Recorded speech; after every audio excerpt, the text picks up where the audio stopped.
Assalamualaikum warahmatullahi wabarakatuh. Alhamdulillah wassalatu wassalamu ala Rasulillah Muhammad ibn Abdullah. Asyhadu an la ilaha illallah wahdahu la syarikalah wa asyhadu anna Muhammadan abduhu wa rasuluh. Allahumma shalli ala sayidina Muhammad wa ala alihi wa ashabihi wa man tabi'ahum bi ihsanin ila yaumiddin. Pemirsa yang dirahmati Allah Subhanahu wa taala, mudah-mudahan Anda semuanya senantiasa diberikan keberkahan pada hari ini, diberikan rezeki yang luas, rezeki yang lapang, rezeki yang berkah, rezeki yang halal dan thayyibah, dilancarkan setiap aktivitasnya sehingga hatinya senantiasa tentram, senantiasa dalam ketaatan kepada Allah Subhanahu wa taala. Kami ucapkan terima kasih kepada rekan-rekan semuanya, sahabat-sahabat semuanya yang sudah berkenan untuk mendukung channel ini. Mudah-mudahan channel ini semakin berkah, mendapat ridha dari Allah Subhanahu wa taala. Pemirsa yang dicintai Allah Subhanahu wa taala, pada video kali ini saya akan menguraikan tentang ayat Al-Qur'an dan hadis tentang perintah menghormati atau mematuhi orang tua dan guru. Apa saja kewajiban seorang anak atau seorang santri, seorang siswa kepada gurunya, seorang anak kepada kedua orang tuanya. Hal-hal apa saja yang perlu dilakukan? Apakah kemudian seluruh perintah orang tua harus kita taati seluruhnya? Apakah semua perintah orang tua tidak boleh kita tolak sekalipun? Maka pada kesempatan ini kita sama-sama akan menguraikan, akan mengupas tentang beberapa ayat Al-Quran yang membahas tentang perintah ketaatan kepada kedua orang tua atau guru. Di antaranya yaitu di dalam surat Al-Isra ayat 23 sampai 24 dan surat Luqman ayat 13 sampai 17. Selanjutnya nanti akan kita kupas juga tentang hadis-hadis yang berkaitan tentang perintah ketaatan kepada orang tua dan guru. Selamat menyimak, selamat menyaksikan. Mudah-mudahan memberikan manfaat untuk kita semuanya. Pemirsa yang dirahmati Allah, ayat atau surat yang memerintahkan tentang ketaatan kepada orang tua dan guru di antaranya adalah surat Al-Isra ayat 23 dan 24. Ini ayatnya, yaitu saya baca terlebih dahulu. A'udzubillahi minasyaitonirrajim. Bismillahirrahmanirrahim. Wa qada rabbuka alla ta'budu illa iyyahu wa bil walidaini ihsana imma yablughanna indakal kibara ahaduhuma aw kilahuma fala taqul lahuma uffi wa la tanharhuma wa qul lahuma qawlan karima wa khafid lahuma janaha dhulli minar rahmah wa qur rabbi irhamhuma kama rabbayani saghira. Sadaqallahul azim. Akan kita uraikan per kata satu persatu atau mufradatnya sehingga kita bisa mengetahui isi kandungannya tentang surat Al-Isra ayat 23 dan 24. Waqada, dan telah memerintahkan atau telah membuat sebuah keputusan atau ketentuan sejak dulu Rabbuka yaitu Tuhanmu, Allah untuk tidak, ta'budu maknanya adalah menyembah atau mengabdi, illa kecuali, iyahu yaitu kepadanya, wabil walidaini ihsana dan kepada kedua orang tua. Walidain itu maknanya adalah orang tua, ihsana yaitu berbuat ihsan. Ya, maka ayat ini mengatakan bahwasanya Allah telah membuat sebuah ketentuan kepada kita semuanya, kepada hambanya, ya telah membuat ketentuan Tuhanmu bahwasanya ta'budu illa iya, kita dilarang untuk menyembah kepada selainnya. Berarti Allah menyuruh kita untuk menyembah hanya kepada Allah. Wabil walidaini ihsana dan kepada kedua orang tuanya hendaknya untuk ihsana, yaitu berbuat ihsan atau istilahnya yaitu birrul walidain, yaitu berbuat atau berbakti kepada kedua orang tuanya. Imma maka adapun yablughunna ketika telah sampai, maksudnya adalah telah mencapai, ini asal katanya adalah balik ini maknanya adalah sampai atau telah mencapai usia yang telah ditentukan, itu namanya balik. Maka orang yang balik berarti orang yang sudah sampai waktunya untuk melaksanakan kewajiban atau syariat Islam, atau disebut dengan mukallaf. Indakal kibaro, ya apabila telah sampai, indaka di sisimu, indakal kibaro yaitu kibaro di sini maknanya adalah kalau kita makna secara bahasa artinya besar, kibar atau kabir atau akbar. Maknanya kibaro berarti adalah besar usianya, yaitu maknanya adalah tua. Ya, maka adapun telah mencapai tua, indaka yaitu maksudnya di sisimu. Indakal kubaro telah sampai di sisimu, kibaro yaitu telah tua. Ahaduhuma salah satu di antara keduanya, maksudnya adalah di antara ayah dan ibu, au kilahuma atau keduanya. Fala taqul lahuma maka janganlah kamu mengatakan, fala taqul lahuma janganlah berkata kepada keduanya, ufiu wala tanharhuma. Uf ini maknanya bisa dilarang mengatakan atau hus, atau perkataan apa saja yang maknanya adalah mengecewakan apa yang diperintahkan oleh orang tua. Artinya tidak menghiraukan atau mengabaikan atau cuek saja terhadap perintah orang tua. Wala tanharhuma dan janganlah kamu tanhar. Tanhar itu maknanya adalah janganlah kamu membentak huma di antara keduanya. Wa qul lahuma dan katakanlah kepada keduanya qaulan karima, yaitu perkataan yang karima. Karimah perkataan yang mulia. Maka di sini kewajiban kita semuanya untuk senantiasa berkata yang halus, perkataan yang mulia, perkataan yang sopan, perkataan yang santun, perkataan yang kira-kira tidak menyakiti perasaan kedua orang tuanya. Maka di sini berkata atau berkata sesuatu yang tidak mengenakkan saja dilarang, apalagi dengan cara membentak. Maka ini sesuatu yang sangat terlarang, karena berkata saja atau berkata saja sudah dilarang. Maka ini menjadi dosa yang berlipat-lipat sampai kemudian membentak kepada kedua orang tua. Wakhfid lahuma dan rendahkanlah lahuma kepada keduanya janahadzulli, yaitu dengan perasaan, dengan hati, dengan sikap zulli yang serendah-rendahnya atau perasaan yang hina, sikap yang hina. Minar rahmati, ya bagian dari rahmah, yaitu menampilkan rahmah, rasa kasih sayang. Ya maknanya sama dengan rahim, yaitu menampilkan rasa yang menyenangkan.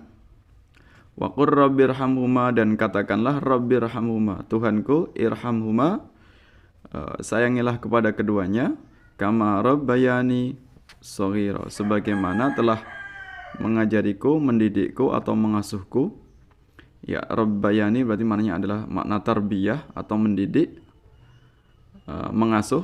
Rabbayani, yang telah mengasuhku, shaghira, sewaktu kecil.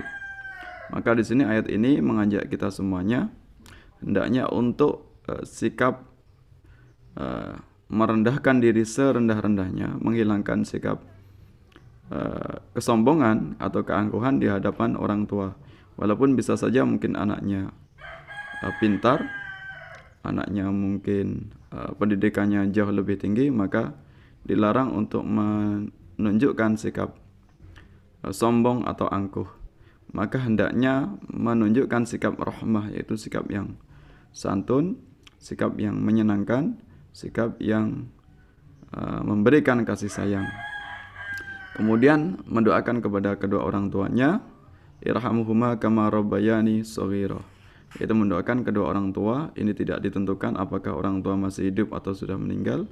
Berarti setiap saat, kapan saja hendaknya kita mendoakan kesehatan kedua orang tuanya agar segala dosanya bisa diampuni atau diberikan kasih sayang oleh Allah Subhanahu wa taala. Betapa jasa kedua orang tua tidak bisa tergantikan dengan balasan apapun. Maka hendaknya sebagai seorang anak, sebagai bentuk birrul walidain atau berbakti kepada kedua orang tuanya, yaitu hendaknya mendoakannya kedua orang tua sepanjang waktu. Ya, ini makna dari surat Al-Isra ayat 23 dan 24. Pemirsa yang dirahmati Allah Subhanahu wa taala, berikutnya ayat yang mengkaji tentang perintah berbakti kepada orang tua dan guru, di antaranya yaitu surat Luqman, surat yang ke-31 ayat 13 sampai kemudian ayat 17. Ini ayatnya agak panjang, maknanya juga lebih luas, lebih banyak. Luqman adalah di antara hamba Allah, yaitu hamba yang soleh. Karena kesolehannya, karena kegigihannya beliau dalam mendidik anaknya, sehingga beliau layak dan wajar kemudian diabadikan dalam Al-Quran, dengan tujuan agar beliau bisa menjadi sebuah ibrah atau pelajaran, sehingga orang-orang setelahnya bisa mengambil pelajaran dari Luqman. Apa yang dia ajarkan adalah ilmu yang sangat penting, pendidikan yang sangat penting, pendidikan yang pokok dalam pendidikan Islam. Ini ayatnya yaitu surat Luqman ayat 13 sampai 17. A'udzu billahi minasyaitonir rajim. Bismillahirrahmanirrahim. Wa idz qala Luqmanu libnihi wa huwa ya'idhuhu ya bunayya la tusyrik billah innasyirka ladzulmun 'adzim. Wa wassaynal insana biwalidayhi hamalathu ummuhu wahnan ala wahnin wa fisaluhu fi amaini anishkur li wa liwalidayk ilayyal masir wa in jahadaka ala an tusyrika bi ma laysa laka bihi ilmun fala tuti'huma wa sahibuhuma fid dunya ma'rufa wattabi' sabila man anaba ilayya thumma ilayya marji'ukum fa unabbi'ukum bima kuntum ta'malun. Ya bunayya innaha in takum mithqala habbatin min khardalin fatakun fi sakhratin aw fis samawati aw fil ardi ya'ti biha Allah innallaha latifun khabir. Ya bunayya aqimis salata wa'mur bil ma'rufi wanha 'anil munkari wasbir 'ala ma asabak inna dzalika min azmil umur. Kita kaji bersama-sama. Wa idz qala Luqmanu, dan ingatlah ketika berkata siapa Luqman, libnihi, yaitu kepada anaknya, wa huwa ya'iduhu, dan dia ya'iduhu memberikan nasihat kepadanya, maksudnya adalah kepada anaknya. Ya bunayya la tusyrik billah, wahai anakku sayang. Ya bunayya ini adalah julukan mesra atau julukan kasih sayang kepada seorang anak. Ya bunayya, wahai anakku sayang, wahai anakku yang terkasih, la tusyrik billah, janganlah kamu menyekutukan Allah. Kenapa? Inna syirka la zulmun azim. Karena sesungguhnya syirka, yaitu perbuatan syirik, atau orang yang melakukan perbuatan, atau orang musyrik, orang yang menyekutukan Allah, la zulmun azim, kezaliman yang besar atau kezaliman yang agung. Maka di sini Luqman mengajarkan kepada kita semuanya, hendaknya ketika mendidik anak kita ketika masih kecil, masih belia, masih balita, yaitu kita didik tentang tauhid, yaitu kita mengajari tentang siapa Allah, bagaimana hakikat tentang Allah, tentang sifat-sifatnya. Kemudian kita perkenalkan tentang bahaya, yaitu dosa syirik. Maka di sini Luqman mengajarkan kepadanya bahasanya jangan sampai anaknya yaitu melakukan dosa syirik. Kenapa? Karena syirik adalah kezaliman yang besar. Bahkan dalam ayat yang lain bahwasanya dosa syirik adalah dosa yang tidak diampuni oleh Allah Subhanahu wa taala. Wa wasainal insana biwalidayhi, dan kami berwasiat atau memberikan pesan insana kepada manusia. Maksudnya di sini kami adalah Allah. Allah berwasiat kepada manusia semuanya, biwalidayhi, hendaknya kepada kedua orang tuanya. Maksudnya adalah hendaknya manusia untuk birrul walidain kepada kedua orang tua. Kenapa? Hamalathu ummuhu, karena ibunya hamil, ibunya telah mengandung, maksudnya hamil adalah mengandung. Ummuhu, yaitu ibunya, wahnan, kesulitan atau kesukaran, ala wahnin, di atas kesukaran. Berarti wahnan itu penderitaan, ala wahnin, di atas derita, dari derita yang bertambah-tambah atau derita yang sangat sekali ketika seorang ibu itu hamil. Wa fisaluhu, dan telah menyapihnya, seorang ibu menyapih anaknya, fi amain, yaitu selama 2 tahun. Aniskurli, dan bersyukurlah kepadaku, kata Allah, wali walidaik, dan kepada kedua orang tuamu. Ilayyal masir, kepadaku masir akan kembali. Jadi ayat ini menjelaskan kepada kita Allah berwasiat kepada seluruh manusia hendaknya birrul walidain, terutama khususnya itu kepada ibu yang jasanya sangat besar sekali dibandingkan derajat seorang ayah, bahkan 3 kali derajatnya lebih tinggi dibandingkan seorang ayah yang sudah hamil atau mengandung, kemudian menyusui, kemudian menyapih dan mendidik hingga merawatnya sampai dewasa.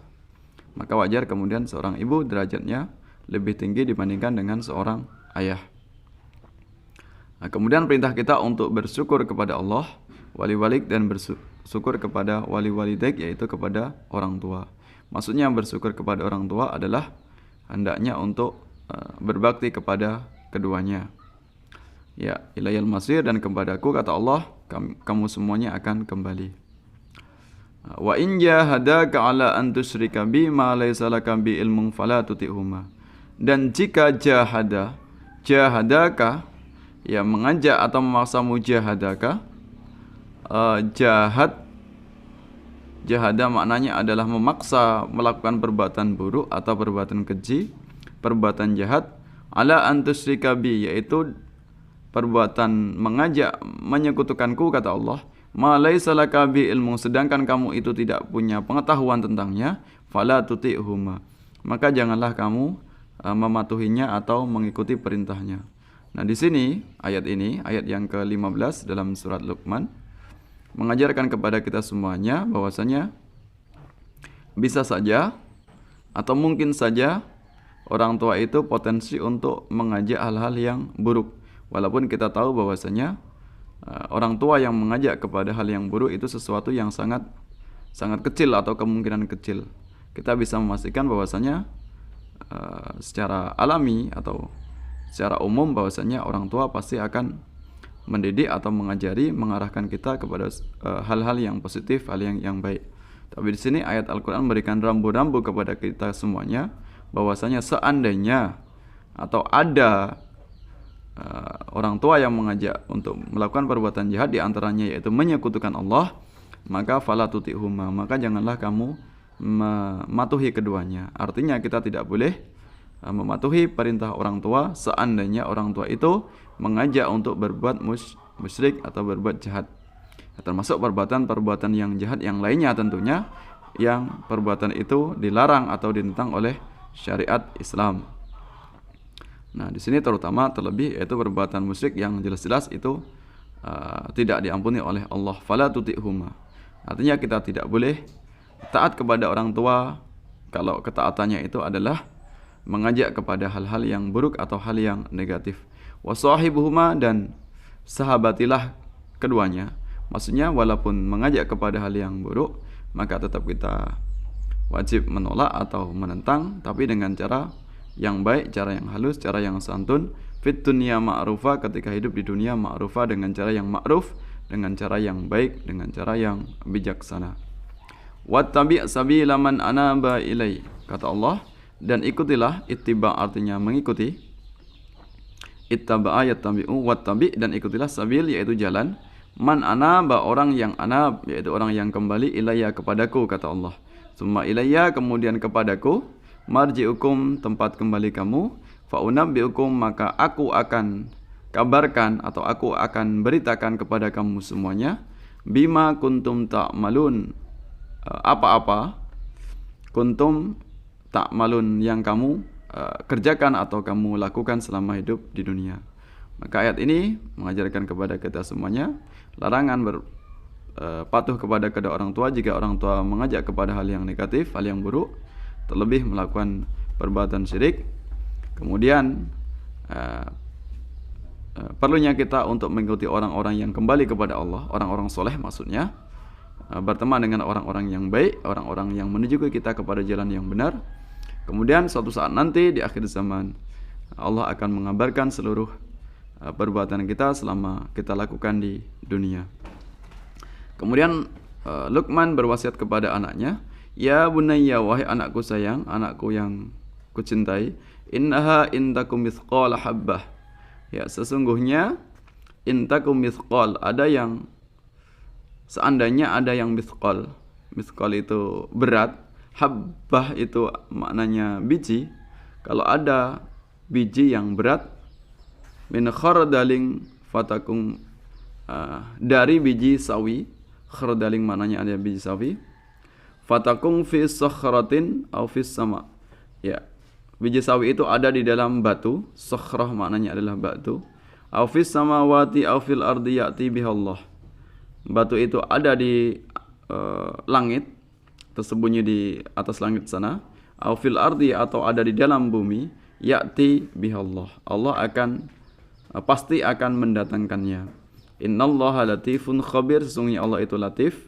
Latif itu maha lembut, khabir maha meneliti atau maha mengabarkan. Nah, ini mengajarkan kepada kita semua ayat ini bahwasanya sekecil apapun perbuatan kita, walaupun itu hanya kita yang tahu, tidak ada satupun manusia yang tahu. Bahkan seandainya perbuatan kita itu tersembunyi dalam batu yang hitam, kemudian tersembunyi lagi di atas langit, bahkan sampai terbenam di dalam bumi, maka pastilah tidak bisa tidak suatu saat Allah akan mendatangkannya. Ya, itu artinya kita tidak bisa menyembunyikan segala perbuatan kita, baik itu perbuatan baik maupun perbuatan jahat, Allah akan memperhitungkannya. Ya bunayya, wahai anakku sayang, ini wasiat berikutnya Luqman kepada anaknya, aqimis shalah, yaitu tegakkanlah salat, wa'mur bil ma'rufi, dan perintahlah untuk berbuat ma'ruf, wanha anil munkar, dan cegahlah manusia anil munkar, yaitu berbuat keji atau berbuat jahat, berbuat munkar. Wasbir, dan bersabarlah, ala ma'asabak, atas apa yang menimpamu. Inna dzalika, karena yang demikian itu, min azmil umur, yaitu yang sangat diutamakan, umur yaitu perkara atau urusan yang sangat diutamakan, yaitu berbuat sabar. Nah, di sini Luqman memerintahkan kepada anaknya untuk menunaikan sholat dan amar ma'ruf nahi mungkar serta melakukan kesabaran. Maka sangat penting sekali untuk kita semuanya hendaknya walaupun anak kita belum balik, belum dewasa, dari kecil sejak balita hendaknya kita perkenalkan tentang sholat, tentang gerakan-gerakan sholat walaupun mereka sholatnya masih sambil main-main. Kita didik, kita perkenalkan sehingga nanti dengan sudah terbiasa anak kita sehingga ketika sudah mencapai balik mereka tidak kaget lagi, mereka sudah siap untuk melaksanakan syariat Islam. Ya, maka dengan melakukan pendidikan sejak dini atau kita perkenalkan tentang pentingnya sholat sejak usia dini. Sholat ini sebagai tiang agama, maka betapa banyak umat Islam yang mereka mengaku muslim tapi mereka sangat sulit atau sangat berat dalam melaksanakan sholat.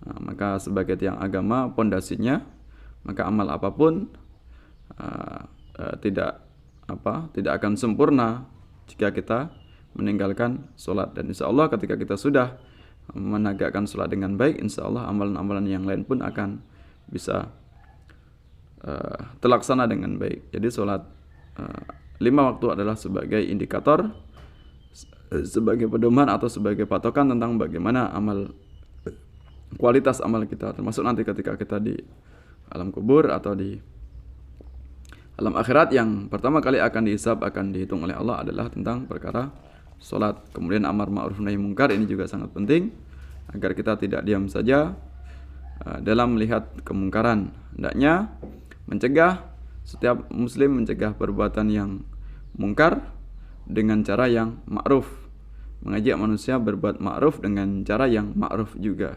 Jangan sampai kita niatnya untuk mencegah kemungkaran tapi dilakukan dengan cara yang mungkar, tentunya akan menambah kemungkaran yang semakin besar.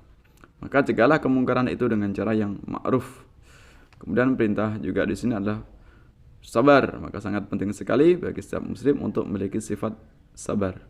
Orang yang ingin sukses dunia dan akhirat hendaknya dia mampu mengendalikan syahwatnya, mengendalikan hawa nafsunya sehingga bisa bersabar dalam setiap keadaan. Itu tadi tentang arti perkata atau tafsir dari surat Luqman, yaitu surat yang ke-31 dari surat ke-13 sampai dari ayat yang 13 sampai ayat yang ke-17. Pemirsa yang dirahmati Allah Subhanahu wa taala, berikutnya adalah akan kita uraikan tentang hadis perintah berbuat baik kepada orang tua dan guru.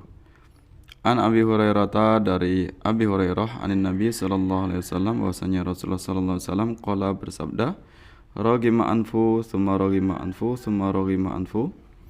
Sungguh celaka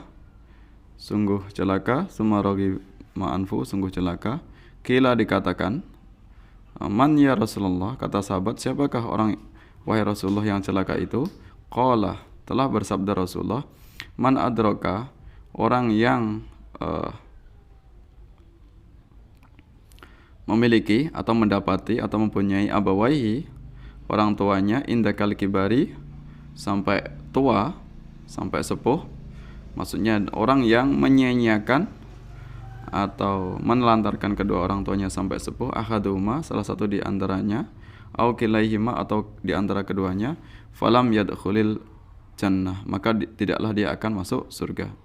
Maka di sini larangan kita menyia-nyiakan orang tuanya sampai kemudian orang tuanya terlantar, tidak disayangi oleh anak-anaknya. Kemudian dalam hadis yang lain dikatakan, hadis riwayat dari Bukhari dan Muslim, Sami'tu Abdullah, telah aku mendengar dari Abdullah bin Amr radhiyallahu anhuma, yaqulu, berkata, ja'a rajulun ilan Nabi sallallahu alaihi wasallam, telah datang seseorang kepada Rasulullah sallallahu alaihi wasallam, fasta'dzanahu, maka dia minta izin kepada Rasulullah fil jihad, yaitu untuk melaksanakan jihad.